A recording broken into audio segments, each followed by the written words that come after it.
Dear President Yuriy, it's a pleasure to have conversation with you in the prestigious Roland-Garros Stadium in Paris, which is buzzing atmosphere of tennis in beautiful red clay. Welcome, sir. Yeah, bonjour à tous. Hi, everyone. In your vision of development of tennis for Asia, you've taken many new initiatives, and a key one has been international collaborations. Could you share your ideology and how do you see the benefits for tennis in Asia with it?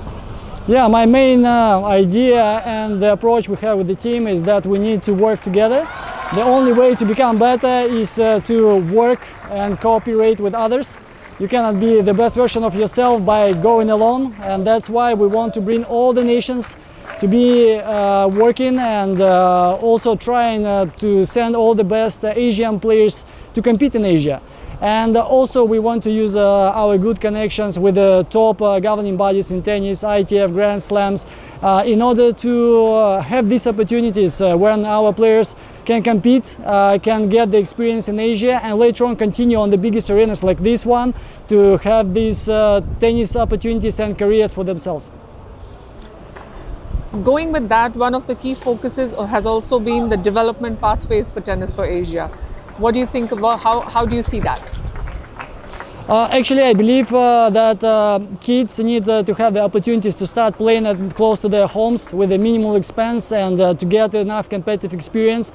And they need to also get the international experience as soon as possible. That's why we have the 12 and under team competitions. When they come together with their teammates, with their captains, they can share the experience. But most importantly, they can have this international exposure, understand what the quality and the really understanding of the game from other countries, and eventually they can get new friends, and later on it helps when they go for international competitions of ATF circuit and ITF and professional tour, and we want them to feel at home across the Asia with no borders, and this is our main philosophy. Very inspiring, sir. And taking forward from there, you started the initiative of the Roland-Garros Junior Series last year. So how do you see the importance of that unfolding, and your thoughts, any new thoughts coming on the second edition in 2025? Yeah, to me personally, clay is very important because all the tennis specialists agree on the concept that from the young age, kids need to have this experience of playing on clay because it helps with the biomechanics, helps with understanding of the game, building the points, and that's why we need it for Asia. And we talked with French Tennis Federation on potential concept which can bring that real incentive to play on clay in Asia and to spread the clay courts around. And obviously the biggest name and the biggest tournament on clay is Roland-Garros, and we are very happy that we're working together, that we made this series. And it's not only for the final stage for Japan as we have it now, but it's also for the pre-qualifying, and with hosting tournaments in Central Asia and in Hainan for East Asia and South Asia. We unite Asia, so all the nations of Asia have a chance to participate, to send their players, and eventually to get this very pivotal, and important wildcard into the Roland-Garros Junior Series. So it all comes together. We have strategical plan to expand clay and to help to the players. At the same time, we give them the real reason to play there and eventually be a part of hugest competitions. That sounds very, very great opportunities coming in future in clay in Asia. So that's great. And take it forward from there. We are here in RG today. How do you see the progression of Asian players? What are your thoughts on the strength of Asia and how it is going forward for the next few years? Yeah, for the recent days we saw a lot of very interesting and tough matches with the Asian players competing here. We had 10 men and 10 women participating.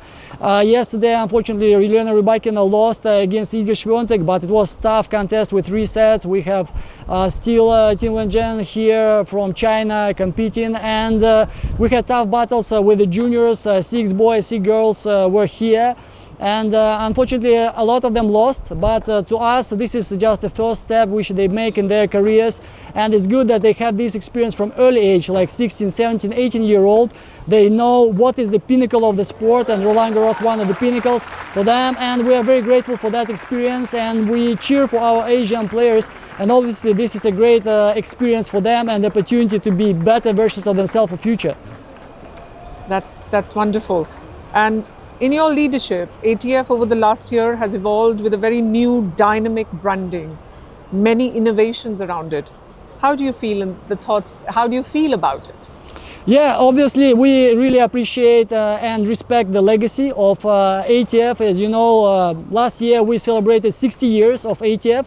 So we are an organization with history, with the roots. At the same time, why we changed the logo, why we changed the whole appearance of ATF is to showcase that we are a developing already organization, but we have very high aspirations and we are ready to move strong with young blood, with new generation of players coming.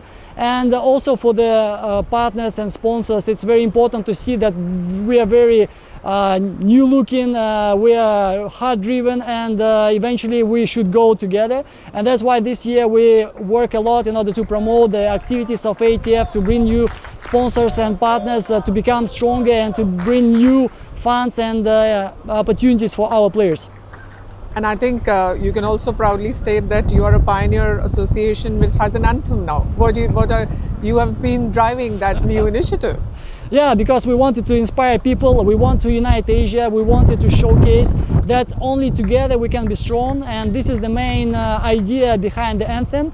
And always it's good to hear like passion, hear our vision, not just reading the text, but really like a new generation listening to it and being able to really connect to it. That's the idea. Awesome.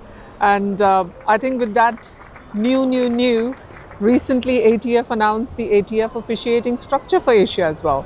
What are your thoughts and how did you need to take this step?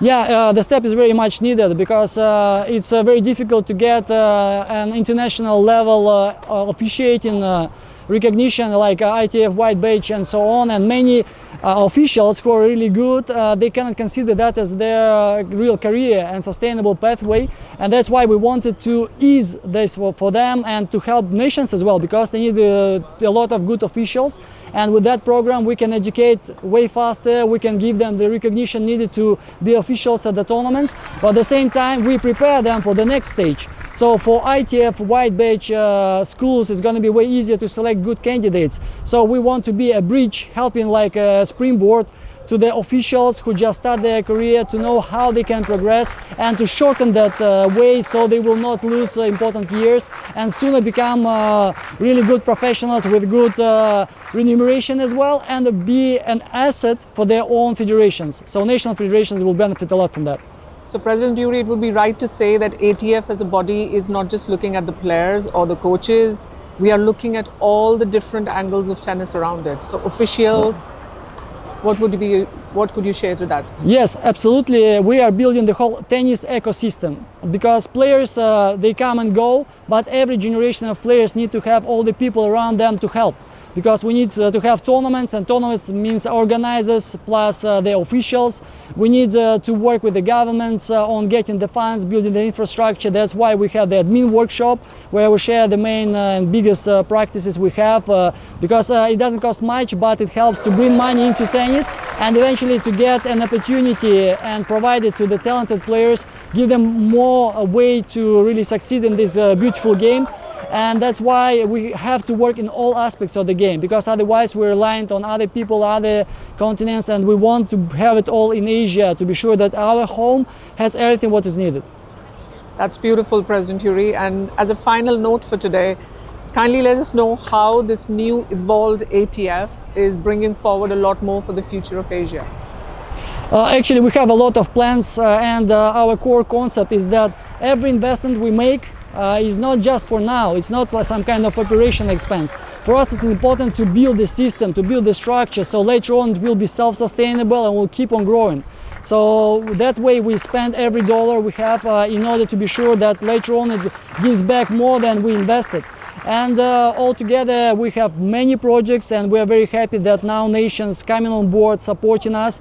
And I want to thank here all the nations who are with us, helping us, and I want to encourage everybody to step in, because this is the time for Asian tennis to be strong, to grow and to be successful. Thank you, President. Way to go for Asia. Yeah, merci beaucoup.